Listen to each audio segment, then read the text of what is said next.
This man is Brian. He was a former elite soldier who had just been released from prison after accidentally killing a criminal he was meant to capture alive.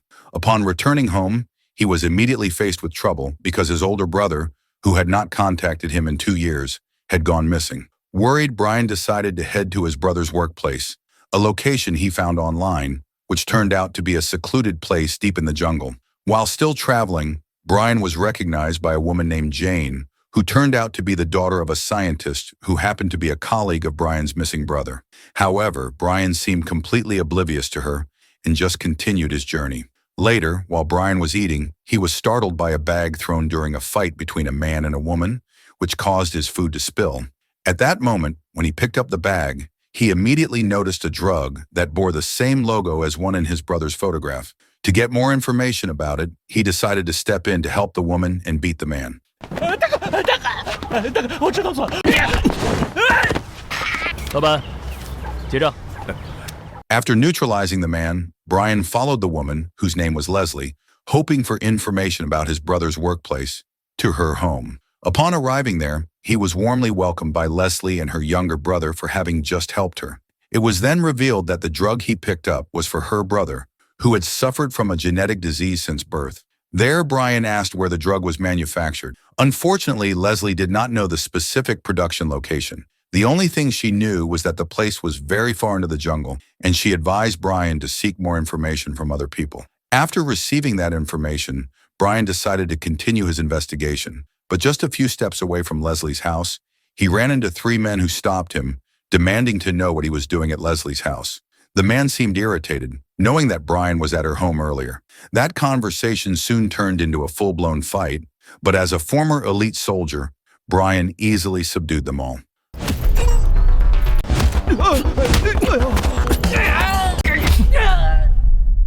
Somewhere else, a mafia boss known as Norman was doing a transaction for stolen drugs with 2 buyers.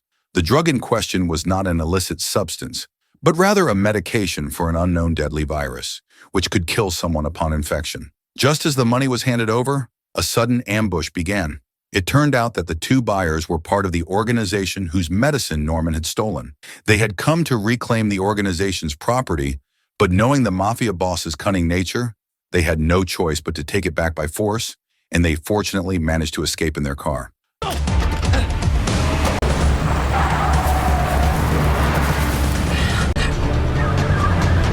Not wanting to lose the attackers, Norman's men pursued them by car, resulting in a dramatic car chase that destroyed everything in their way.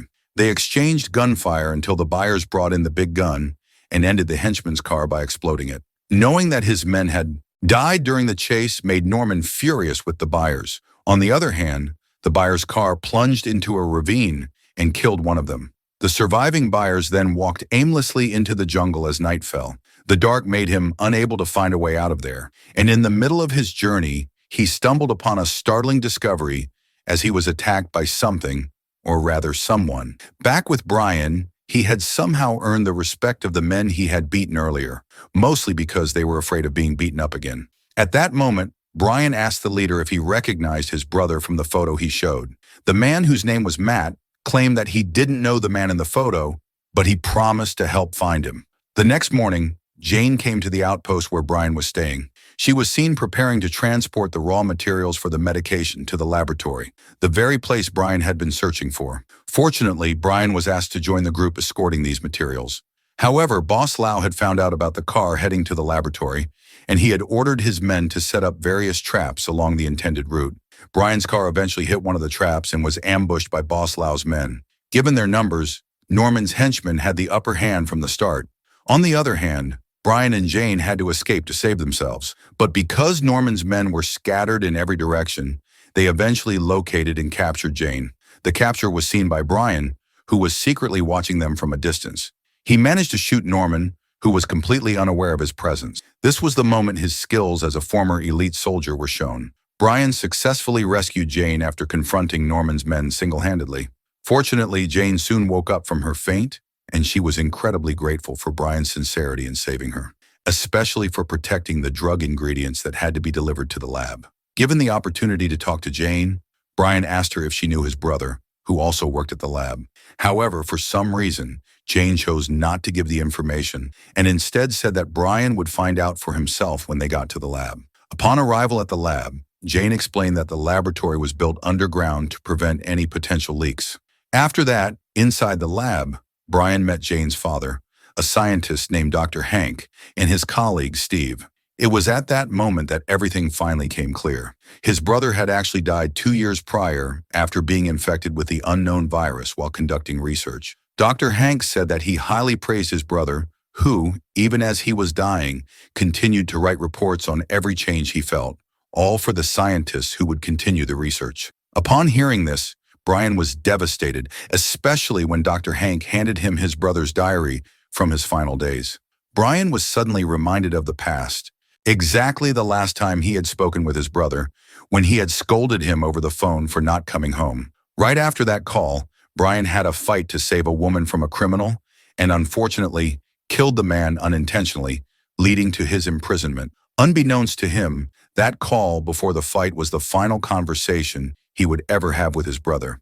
Meanwhile, on a quiet road, a young man who was walking and drinking suddenly stopped to relieve himself, completely unaware that a figure was about to kidnap him. This young man turned out to be part of the outpost guard, and he knew that all the recent attacks on their drug transportation were done by Norman, the mafia leader. They had mysteriously lost many people, including the buyer, who had not yet returned. However, due to their limited numbers at the outpost, they refused to fight back, knowing that it would be in vain. Soon after, Leslie showed up at the outpost looking for her younger brother, who had also gone missing some time ago, along with Matt. Just a moment later, Brian arrived at the post office and was immediately presented with the reports of the missing people. It turned out that a lot of kidnappings had been happening for quite some time, and many people had gone missing. Upon knowing that, he immediately planned a strategy to attack Norman's headquarters. He made a stealthy plan so they could eliminate the henchmen one by one without suffering a single injury. When they arrived at the mafia boss's headquarters, they discovered many kidnapped people, though the boss's purpose for gathering these people was unclear. After a bit of monitoring, they finally started their attack. Unfortunately, they were soon discovered, and Norman's men started shooting at them, causing a commotion that the boss immediately heard. Knowing they were running low on time, Brian headed directly toward Norman's location to save the captured people, and it didn't take long for him to completely incapacitate the mafia boss in a hand-to-hand combat.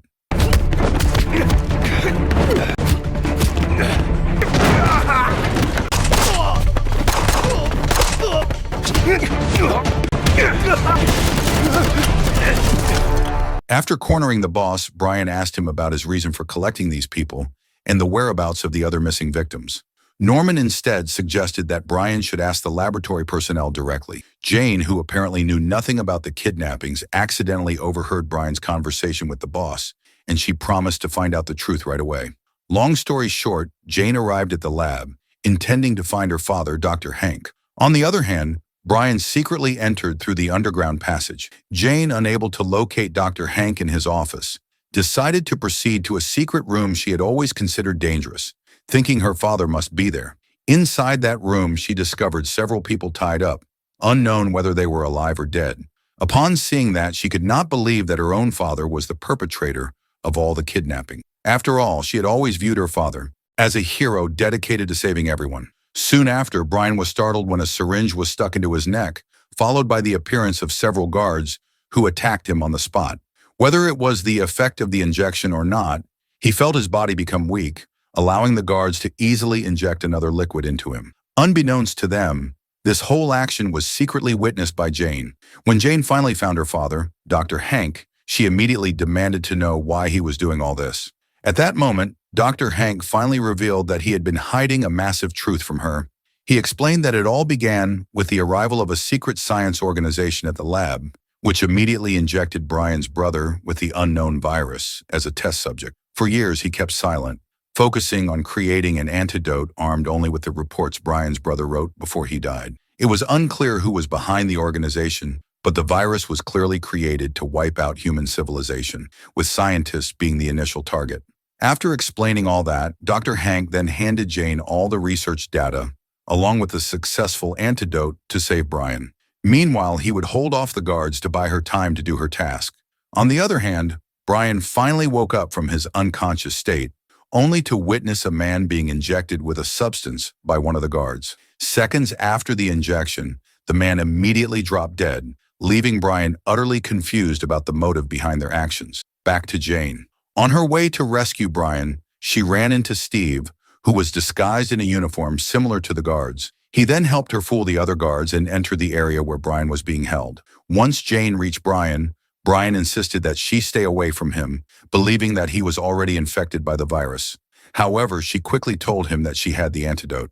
Meanwhile, as Dr. Hank was preparing to make his escape, he was suddenly surprised by the guards, who immediately aimed their firearms at him and shot him dead.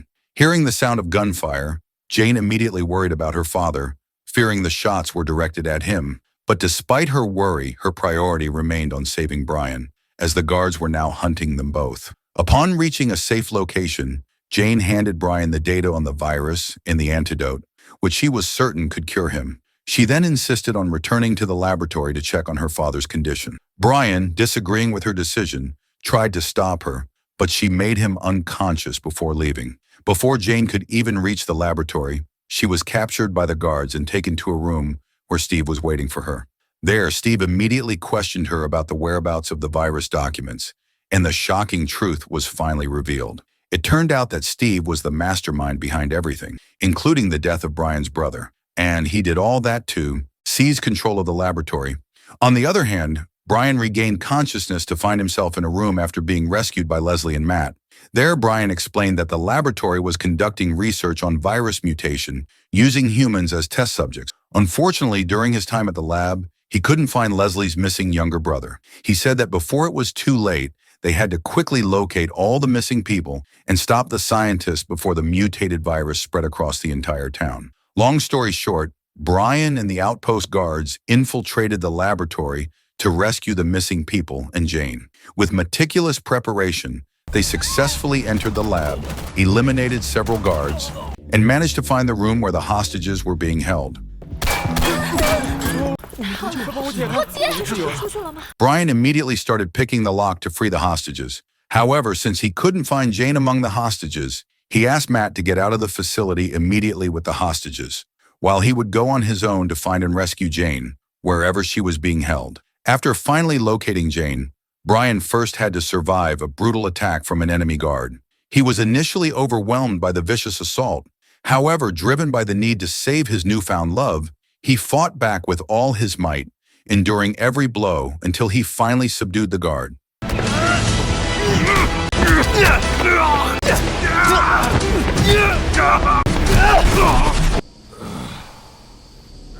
Upon finding out that Steve was the mastermind behind his brother's death and the whole conspiracy, Brian and Jane immediately went hunting for him, all while fighting off the increasing number of enemy guards attacking them. Before long, Brian and Jane finally found Steve, who was getting ready to escape with bags of cash and the research documents. There, Steve tried to defend himself, claiming he was merely forced by an organization to do all this. He even handed them documents to show that he wasn't lying. Unfortunately, it was his trick to catch Brian off guard so he could inject him with the virus.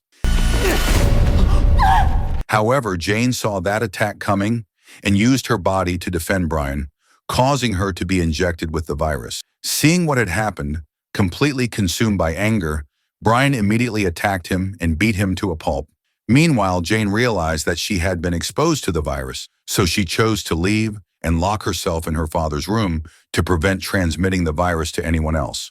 Brian desperately tried to reassure her that they could still create a new batch of the antidote using the documents her father left behind. However, with the virus set to spread within 3 hours, Jane knew that it was impossible and chose instead to remain locked in the room. Several days after the horrific events, Brian returned home with his brother's cremation ashes to give to his mother. Before his departure, he bid farewell to Leslie and Matt, who were grateful for his courage in stopping the mysterious kidnappings in the area.